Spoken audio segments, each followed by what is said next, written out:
O jogo da mentira. Minha jornada como trader começou quando conheci um livro chamado O Jogo da Mentira. Eu estava em casa com gripe e meu pai me trouxe alguns livros da biblioteca. O Jogo da Mentira foi um deles. É um relato de uma época, escrito por Michael Lewis, o homem por trás do livro A Jogada do Século, que foi transformado em filme e se tornou um grande sucesso de Hollywood. Em O Jogo da Mentira, Lewis descreve a vida como um trader de títulos durante os excessos da década de 1980. Nas palavras dele, o objetivo era servir como um alerta para gerações futuras sobre a ganância do setor financeiro, bem como um aviso para os jovens que desejam trabalhar nesse mesmo setor. Mas acho que teve o efeito contrário. Suspeito que milhares de meninos e meninas como eu leram o livro e pensaram que Wall Street era o lugar certo para se estar. O livro narra a história de um jovem que viaja dos Estados Unidos para a Grã-Bretanha para estudar em uma universidade de Londres, e depois, é contratado para trabalhar em um banco de investimentos norte-americano. Ele descreve como foi trabalhar em um pregão e observar alguns dos grandes traders locais.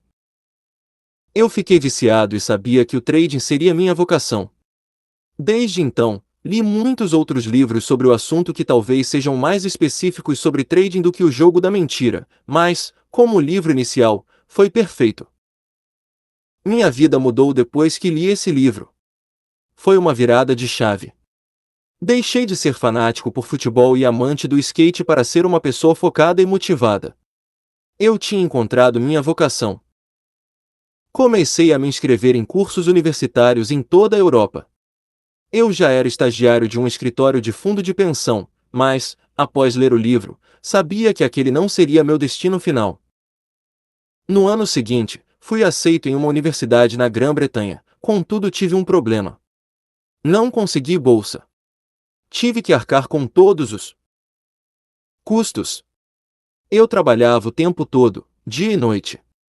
Durante o dia, trabalhava no escritório e, à noite, andava 8 quilômetros de skate até um parque de diversões para trabalhar lá até a meia-noite. Absorvi o máximo de informações que consegui por meio das páginas de finanças dinamarquesas. Eu lia livros em inglês para aprimorar minhas habilidades no idioma. Minha família não me deu muito apoio. No grande dia da partida, tive que ir sozinho até o aeroporto. Eles acabaram mudando de ideia e compartilharam minhas provações e tribulações ao longo dos anos.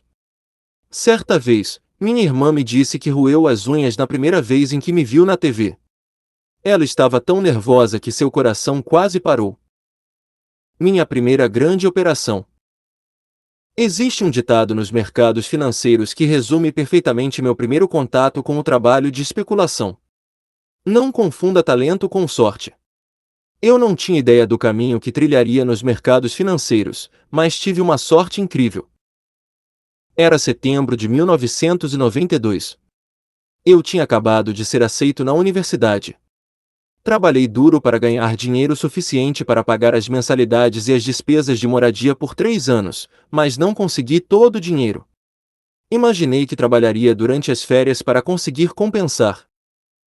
Enquanto eu ajeitava as coisas e me preparava para viajar para o Reino Unido em meu primeiro ano como estudante universitário, abriu-se uma grande oportunidade nos mercados de câmbio. O Reino Unido era membro do Mecanismo Europeu de Taxas de Câmbio, ERM, na sigla em inglês.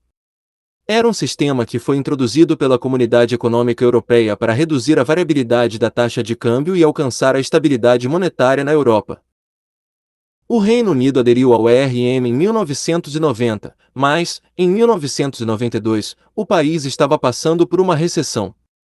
O Banco da Inglaterra achava cada vez mais difícil honrar seu compromisso de manter a libra esterlina dentro de uma faixa estreita em relação a outras moedas na Europa. Os especuladores estavam apostando ativamente contra a libra, pensando que ela estava fortemente supervalorizada. Enquanto eu caminhava até meu banco local na Dinamarca com minhas economias, a fim de trocar minhas coroas dinamarquesas por libras esterlinas, um grande drama estava se desenrolando nos mercados financeiros. Foi a chamada Quarta-feira Negra. Em 16 de setembro de 1992, o governo britânico foi forçado a retirar a libra esterlina do ERM após uma tentativa fracassada de manter a moeda acima do limite inferior de câmbio exigido pelo grupo. Encontrei as seguintes informações sobre a Quarta-feira Negra na Wikipédia. Elas definem bem o tom do que eu estava prestes a vivenciar e o que causou uma enorme perda de dinheiro para um aspirante a trader de 22 anos. O Quantum Fund de Soros iniciou uma liquidação massiva de libras na terça-feira, 15 de setembro de 1992. O mecanismo de taxa de câmbio determinou que o Banco da Inglaterra aceitasse qualquer oferta de venda de libras. No entanto, ele só aceitou ordens durante o dia de negociação. Na manhã seguinte, quando os mercados abriram em Londres, o Banco da Inglaterra iniciou sua tentativa de sustentar a moeda de acordo com a decisão tomada por Norman Lamont e Robin Lake Pemberton, o então chanceler do Tesouro e o governador do Banco da Inglaterra, respectivamente. Eles começaram a emitir ordens de compra no valor de 300 milhões de libras 2 vezes antes das 8h30, o que surtiu pouco efeito. A intervenção do Banco da Inglaterra foi ineficaz porque o Quantum Fund de Soros estava liquidando libras muito mais rapidamente. O Banco da Inglaterra continuou a comprar, e o Quantum continuou a vender, até que Lamont disse ao primeiro-ministro John Major que a compra de libras não estava dando resultado. Às 10h30 do dia 16 de setembro, o governo britânico anunciou um aumento na taxa básica de juros de 10%, já alta, para 12%, em uma tentativa de fazer com que os especuladores comprassem libras. Apesar disso e de uma promessa feita mais tarde no mesmo dia de aumentar as taxas básicas novamente para 15%, os operadores continuaram vendendo, convencidos de que o governo não cumpriria sua promessa. Por volta das 19 horas, Norman Lamont, então chanceler, anunciou que a Grã-Bretanha deixaria o RM e que as taxas permaneceriam no novo nível de 12%. No dia seguinte, no entanto, a taxa de juros voltou a 10%. É claro que tudo isso era desconhecido para mim, mas teve um impacto material em meus estudos. Se eu tivesse ido ao banco apenas alguns dias antes, teria pagado cerca de 12 coroas dinamarquesas por uma libra esterlina. Por pura sorte, entrei em uma das maiores quedas cambiais da atualidade e me beneficiei dela. Consegui converter minhas coroas dinamarquesas a uma taxa de câmbio de cerca de 9 coroas por libra esterlina. Ganhei 4.000 libras esterlinas extra de minhas economias. Meu orçamento anual com mensalidades e hospedagem era de 2.500 libras esterlinas. Tio George me livrou dessa dívida estudantil. Embora o dia tenha sido chamado de Quarta-feira Negra, muitos historiadores argumentam que foi uma Quarta-feira Dourada, porque a queda no valor da libra esterlina atraiu investimentos. Isso preparou o terreno para um surto de crescimento econômico no Reino Unido. O preço de um cachorro-quente em Paris. Não fui o único que ganhou uma quantia de dinheiro que mudou o rumo da vida naquele dia. George Soros ganhou $1 bilhão. Isso consolidou seu nome como um dos maiores especuladores de todos os tempos. E não foi somente ele que notou grandes diferenças de valor entre as moedas europeias antes daquele dia fatal de setembro de 1992. Outro operador também havia notado isso. Na verdade, ele nem era trader. Ele era dono de uma gráfica no leste de Londres. Vamos chamá-lo de o inglês. Quando comecei a trabalhar na City Index de Londres, ouvi a história de um cliente que estava de férias na França. Durante uma visita a Paris, ele foi comprar um cachorro-quente em uma banquinha de esquina, perto da Torre Eiffel. Na hora de pagar pelo cachorro-quente, o inglês ficou tão chocado com o preço que pensou que o dono da banquinha estava tentando enganá-lo. O homem lhe garantiu que esse era o preço de um cachorro-quente em Paris.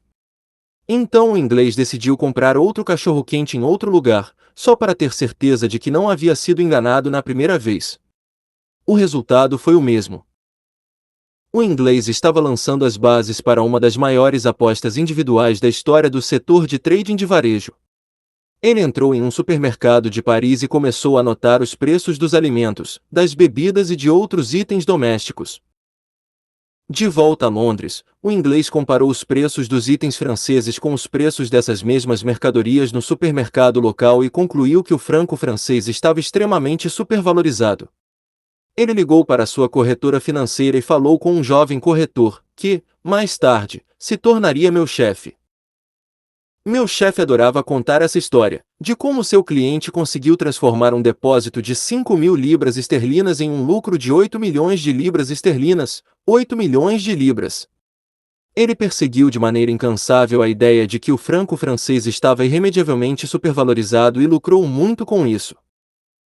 O motivo para compartilhar essa anedota não é apenas contar uma boa história, mas também prepará-lo para o tema deste livro. Veja bem, essa poderia ter sido uma ótima narrativa, não fosse pelo fato de que o cliente, mais tarde, perdeu todo o dinheiro e mais um pouco. O trading de sucesso não se trata de ganhar dinheiro e, também, de saber mantê-lo?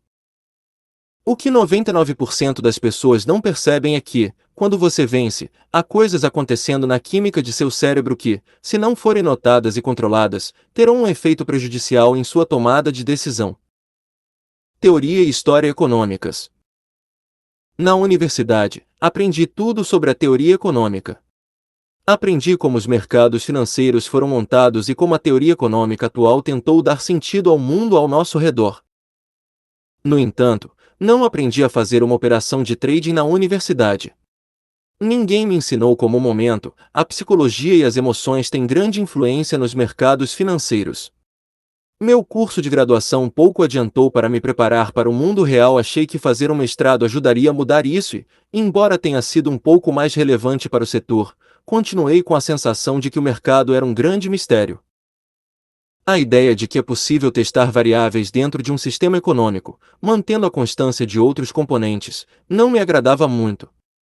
Não tenho certeza se eu estava ciente disso naquele momento, mas sempre enxerguei o mundo de maneira diferente. Eu não considerava os mercados eficientes. Tinha uma forte crença de que eles eram tudo menos racionais. Os mercados são conduzidos por humanos, e se há algo que os humanos não são, é racionais ou lógicos quando expostos ao estresse. O pânico do homem rico. Eu gostava mais de estudar a história econômica do que os modelos econômicos.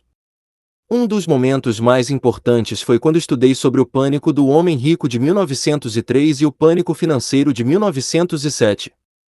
Bernard Baruch, um famoso especulador de Wall Street, ganhou uma quantia considerável de dinheiro ao prever corretamente as consequências de uma falha na curva das ações de uma ferrovia. Uma curva é quando um grupo de pessoas ou um sindicato inflaciona o preço de uma ação para criar um burburinho, tentando atrair investidores mais crédulos para se juntarem ao movimento e, em seguida, liquidam as ações para os retardatários. Atualmente, isso seria chamado de pump and dump. Quem se lembra da GameStop? O que me impressionou foi como Bernard Baruch antecipou a sequência dos eventos. Ele começou a vender a descoberta uma ampla gama de ações populares porque pensou que o sindicato teria que levantar dinheiro para manter viva sua malfadada curva. E ele estava certo.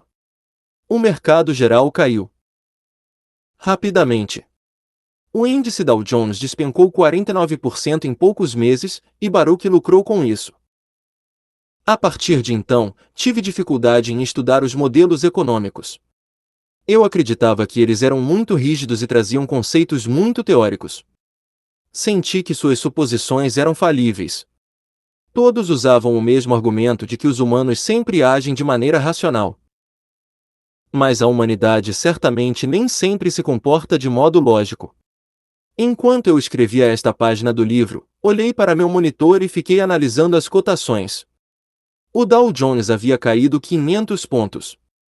O índice DAX já havia caído 250 pontos. Tenho certeza de que escutei você perguntar, por que isso aconteceu? É porque havia um vírus grave chamado coronavírus que estava se espalhando pelo mundo. E, só naquele dia, cerca de 80 pessoas já haviam morrido. O mercado não estava tão preocupado com essas 80 pessoas. O mercado temia que essa situação piorasse. Os mercados têm tudo a ver com a percepção, com uma pitada de realidade econômica. Não entendo os fundamentos por trás de um vírus, nem preciso entender. Meu trabalho não é entender as implicações de um vírus. Meu trabalho é entender os players do mercado e o que eles estão sentindo. Eles estavam assustados, e eu consegui detectar o medo deles. Então é claro que, naquele momento, eu estava em uma posição vendida. Não estava vendido no mercado porque acreditava que um vírus causaria estragos na economia global, mas porque acreditava que eles pensavam que algo terrível estava prestes a acontecer. Aconteça o que acontecer no mundo, meu trabalho é ler o sentimento dos mercados e manter minhas emoções sob controle. Isso é basicamente o que vou lhes ensinar neste livro. Estou alinhado com a razão quando se trata de explicar os bull markets e os bear markets. A saúde da economia de base conduzirá o mercado para cima ou para baixo. No entanto, como day trader, preciso ter uma flexibilidade mental que nunca é descrita ou considerada na teoria econômica. Também preciso saber quando manter e quando desistir, como diz a letra da canção The Gambler, de Kenny Rogers. Será que sou apostador? Se eu disser que sim, você pode pensar que não há diferença entre mim e o cara que vai ao cassino para se divertir um pouco. E se eu lhe dissesse que ganho mais dinheiro do que a média dos jogadores de futebol profissional, e não porque sou dotado de habilidades especiais para ler os mercados, mas porque aprendi a controlar minhas emoções? Não sou um sociopata sem emoções. Eu tenho sentimentos. Amo. Choro. Sofro. Lamento. Dou risada. Também sorrio para as pessoas. Você pode ser um cara legal e, ainda assim, acabar no topo. Mas você precisa aprender a pensar de maneira diferente dos 99% quando está operando. Falaremos sobre isso em breve. JP Morgan Chase. Após minha graduação, fiz muitas entrevistas de emprego para trainee nos setores bancário e financeiro. Não consegui o emprego dos meus sonhos, trabalhar como trainee de trader, mas consegui um bom emprego no Chase Manhattan Bank, mais tarde chamado de JP Morgan Chase. Foi uma experiência inestimável. Cheguei com uma bagagem cheia de entusiasmo. Para mim, trabalhar para um banco de investimentos norte-americano provavelmente foi a melhor coisa que poderia ter acontecido. Consegui canalizar meu entusiasmo pelos mercados financeiros para meu trabalho. Trabalhei com análise de portfólio e benchmarking de desempenho, o que significa que observava o desenvolvimento dos mercados financeiros de perto todos os dias. Por acaso, eu me sentei ao lado de um terminal Bloomberg. Eu adorava aquela máquina. Muitas vezes, eu entrava escondido no prédio do escritório aos sábados e domingos para devorar análises e histórias de operações de trading e para baixar dados. O melhor de trabalhar para um banco norte-americano é que a ética de trabalho é muito diferente das empresas europeias típicas. Isso pode ter mudado nos últimos 20 anos, mas, quando eu trabalhava no JP Morgan, tínhamos literalmente permissão para fazer quantas horas extras quiséssemos. Trabalhei no JPM por quase 3 anos, e nesses 3 anos, nunca houve um mês em que eu não fizesse pelo menos 40 horas extras. Você se acostumava a trabalhar longas horas focado, pois o trabalho exigia atenção forense aos detalhes. Quando saí do banco, eu era um workaholic experiente e obstinado. Não digo isso com orgulho, porém acho que não faz sentido esconder o fato de que o motivo de meu sucesso não se deveu à minha inteligência incrível, mas, sim, à minha ética de trabalho. Eu simplesmente trabalhava mais horas do que os outros. Um sacrifício em troca do que eu almejava. Minha atitude me lembra o ethos dos Navy SEALs, a unidade das forças especiais norte-americanas. Tudo na vida que vale a pena fazer, vale a pena exagerar. A moderação é para os covardes. Meu sonho finalmente se tornou realidade quando pisei em um pregão pela primeira vez.